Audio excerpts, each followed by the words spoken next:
there's more reasons that we become unhealthy than just the physical. If you have a chance to explore breathwork, I highly recommend it. I don't go to church now, and I'm more interested in just exploring spirituality from more of that creator lens and less of that, it was like it felt like, the cogs in a gear wheel. I just feel like so much part of the love and what a lie. I'm so upset that people didn't just say.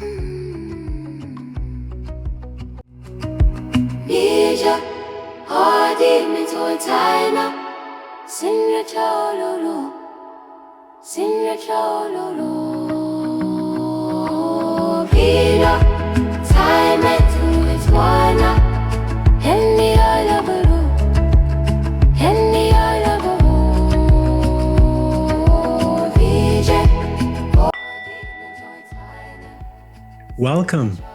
If it's your first time here, this is the space where we explore the deep roots of the ideas that shape how we live and how we make meaning. If that kind of reflection speaks to you, consider subscribing and visit us again. Today I want to share the story of my friend Danielle and how meaning emerged for her through a season of disruption. This is not a theory, it's not a formula, but it's lived experience. You see, sometimes a shift in meaning doesn't begin with a new belief. It begins with disruption. Many of us inherit frameworks for health, spirituality, and purpose, and they serve us for a time. But there are seasons when those frameworks stop holding in the same way. Seasons when they become porous, allowing cracks, questions, and new possibilities in. And in those openings, something more personal begins to take shape. What you're about to hear is Danielle's journey through illness, questioning, spiritual reorientation, and embodied listening. Welcome to the home of meaning.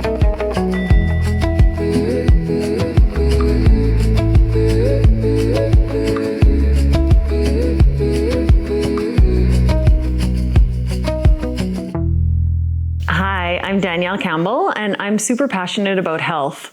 I've worked in healthcare for about 13, 14 years. And prior to that, I actually took a holistic health diploma program that really looked at, spiritual health, indigenous health, and was able to really get into more of that natural aspect of what health means to me. The most important learning from that was actually that I'm in charge of my own health and that my health doesn't rest in anybody else's responsibility but mine.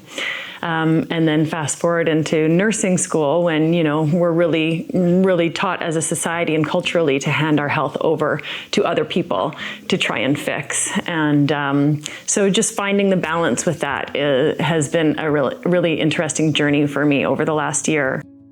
Experiences like this often show us something important. Even when support is there, clarity doesn't automatically arrive. I grew up in a typical Christian household and went to Sunday school, and I went to boarding school. That was a Lutheran boarding school, and I after that went to Bible school over in Austria. And I can remember how many times that teacher in Austria said, "God lives in you." And finally, after hearing it for a whole week, I was like, "Oh, maybe there's some truth to that." You see, in many real-life journeys, spiritual language doesn't change all at once. It shifts gradually.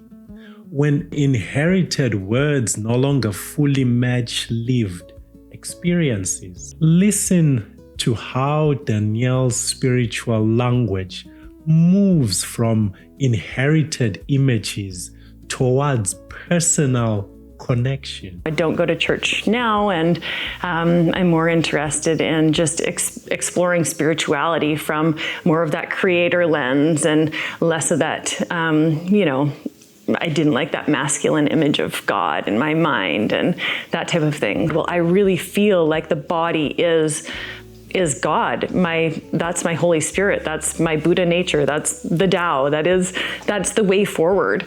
So for me, it's been such a rich practice in just trying to sink in and listen to what my body needs. So I'm so grateful for a body that speaks to me. So I've just been kind of trying to find my spirituality in my own heart, which has been an interesting journey because I got sick last year, and it was a bowel condition, and it was very violent. It was definitely life-changing. It was something that, I went to the hospital when I was in the States is when it happened, and I had to go to the emergency room a couple of times when I was there because I was just so ill. My mom was very worried that I wasn't going to make the flight home, but luckily that all worked out. And when I got home, yes, I definitely pursued the medical side of trying to get a diagnosis and figure out what was going on. But of course, having that knowledge and that understanding that the body is more than just physical cells and it's more than just a digestive tract. There's more reasons that we become unhealthy than just the physical, right? So I really started exploring all avenues to try and heal. So I was seeing, of course, I was seeing a gastroenterologist and my doctor and a dietitian. Those were kind of more of those mainstream approaches. I was doing a lot of massage, really gentle massage therapy, and I started doing some counseling, and who knew that I had some trauma that maybe needed to be resolved to try and help heal what was going on. I was going down so many rabbit holes on so many diets. So I was combining an inflammatory bowel disease diet with a low FODMAP diet, with a low lectin diet, and honestly, stacking all those types of things on top of each other was driving me crazy. It gets to the point where you kind of don't know what to eat, and you feel like nothing is going to work. And what a lie. I'm so upset that people didn't just say, just keep it simple.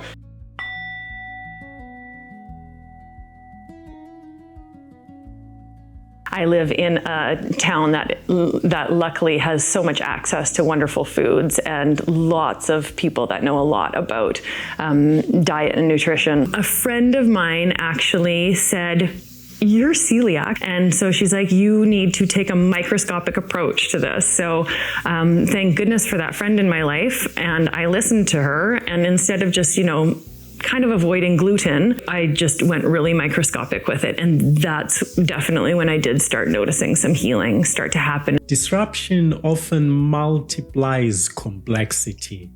There will be more advice, more protocols, more competing voices. But reorientation frequently moves in another direction, towards what is simple enough to be lived and clear enough to be trusted. On top of that, there was a whole spiritual side of things that needed a major shift. A turning point in many meaning journeys is the movement from ideas alone to direct experience. Practices are less about what to believe and more about how to be present through breath, awareness, attention, not as guarantees, but as ways of coming back into contact.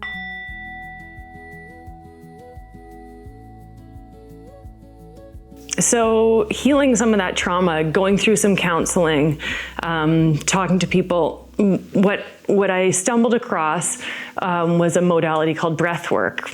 And it sounds really simple. And it is really profound and simple. But if you have a chance to explore breath work, I highly recommend it. It just really, for me, it connected me with this immense feeling of love. It was like, it felt like, the cogs in a gear wheel. I just feel like so much part of the love and the infinite beauty of our universe. I feel connected to God, if that's part of the language, or connected to the my higher self, or that type of thing. And I really started to have some good healing benefits. So fast forward to, okay, now it's time to start getting back into work. And how does this look? And how is my body going to react when I go back into work? How is that going to feel? I love what I do. That's a big part of my identity. I spent a lot of time, I did my nursing degree, I did my master's in public health. So being so driven in that way and not having that, and thinking, for a year, who am I without my career? Who am I without, that next thing, When disruption reaches identity, especially vocation, a deeper question often surfaces. Who am I when I am not advancing, producing, or achieving? It's not an easy question, but it is often an informative one. But certainly being back to work was also, interestingly, part of the healing, because I have such a good relationship with my work colleagues. So when I was back at work, it really helped me focus on the work that I was doing. Instead of looking for that next job, instead of looking, how am I going to climb this ladder, or how do I get from my career to the career I want? I let it all go. I am so grateful to be where I am. I'm so grateful for the work that I do, and I get to work with people. And I realize that that's, just really exciting to me. People are what gives me joy and what helps me connect. How I want to spend my time on this earth, that's clearly quite limited. But being back at work, I'm so lucky because I get to go into schools. I work with schools with my job, and I've been asked to come in and teach sexual health because all the teachers don't want to touch it with a 10-foot pole. So, instead of saying girls and boys, I'm using words like people born with vulvas, or people who have a uterus, or people born with penises. Of course, these kids, they're in grade 4 and 5, that makes them squirm. So I'm happy to support these teachers because I understand that they can get pushback from parents who are apprehensive about what their child is being exposed to at school. And that's understandable. But really, the whole approach is about how can we create a safe space? How can we create a space where every individual in the classroom feels heard, feels seen, feels included? That's what I want. I want to create a safe space where they can learn, where they can thrive, where they can become the best, healthiest version of themselves that they're meant to be. And that's what public health is all about. So one thing that I've been talking to my classes about this last week has been consent. Think of a time when your body was just saying yes, like whatever your parents were saying, do you want to go for ice cream? Or when your body from head to toe is just screaming yes. Let's get a feeling of that yes in our body. Let's get a strong feeling of what a no feels like. How do we know when the answer is no? And I was telling my grade 5s and 6s, and we had a great discussion about no is really important, because if we don't know our no, we are going to get burnout. We are going to develop type 2 diabetes. We are going to not listen to our body and be sick for even longer. It's a being able to say no. It's when we don't know if it's a yes or a no, having the ability to say, I'm not sure right now, or my body isn't really telling me a clear message right now. Can we come back to this? And knowing that that's totally okay. This kind of inner discernment is central to meaning-centered living. Without it, people don't only become overextended, they become internally divided. I didn't know that I had anxiety until a few years ago. And I've had an interesting conversation with a good friend who is saying that she experiences anxiety when she doesn't have a clear no. That really, really rang true for me. Because if you don't know what your no is, you're giving and giving, and and you don't know where you're going to stop. Of course, you're starting to feel like the world is piling up. I don't have enough resources. There's not enough hours in the day. This is a societal, cultural illness. And I would love to share my experience with the hopes that maybe we can all get a little clearer on our no. If I can share this information with these kids that are in school right now, and if they can get a clear no, I mean, there's a reason that rape culture was so prevalent in the 90s, right? We were taught, you be quiet and you sit on Santa's knee and you smile. There's no choice in it. We're not teaching these young, beautiful humans to listen to their body, to honor their body. So of course we become adults that are in burnout, that are stressed, that are anxious, that are sick, that keep getting sick because we don't have a no. Across contemplative traditions and increasingly in therapeutic work, the body isn't treated as separate from meaning, but as one place meaning becomes noticeable. It's really been a reflection of the journey that I've been through over the last year. And so I would love to help people listen to their body, that somatic awareness. I've had, a beautiful somatic counselor that has helped me tune into my body, listen to the sensations in my body, and lead me into a healthy future. I want us all to be able to be the healthiest versions of ourselves. You see, stories like these are sometimes misunderstood as choosing spirituality instead of medicine, or intuition instead of structure. What we see here is something more integrated. Professional care and personal responsibility, external guidance and inner listening. Meaning turns to grow in the meeting place, not at the extremes. Danielle's story isn't a prescription. It's a witness account of what reorientation can look like when disruption becomes invitation. The pattern is deeply human. Disruption, learning, realignment, embodied meaning. So I'm so grateful for a body that speaks to me, and I'm so grateful for the experience of being sick. And I just really hope to share that experience with other people so that they can start to hopefully quiet down their mind and start listening to their body.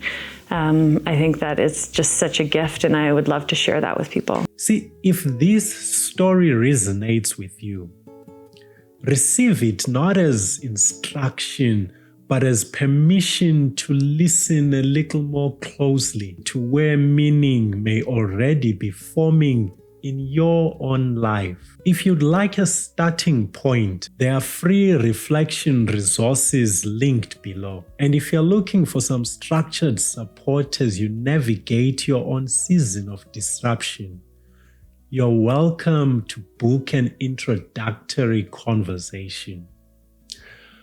But whether or not we ever sit down together, I am glad that you are here. Because even small acts of learning to listen during disruption can shape how meaning emerges. Before the day asks anything of you, before the world begins to pull, pause here, breathe gently, and remember what it means to be well. Breathe in the gift of life, breathe out the weight you carry. May your body remember peace, may your spirit learn to rest, body and mind in gentle release. The whole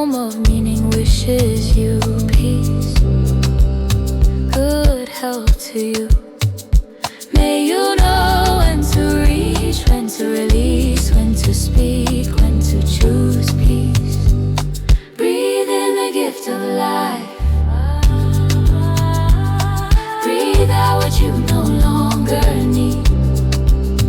Good health to you.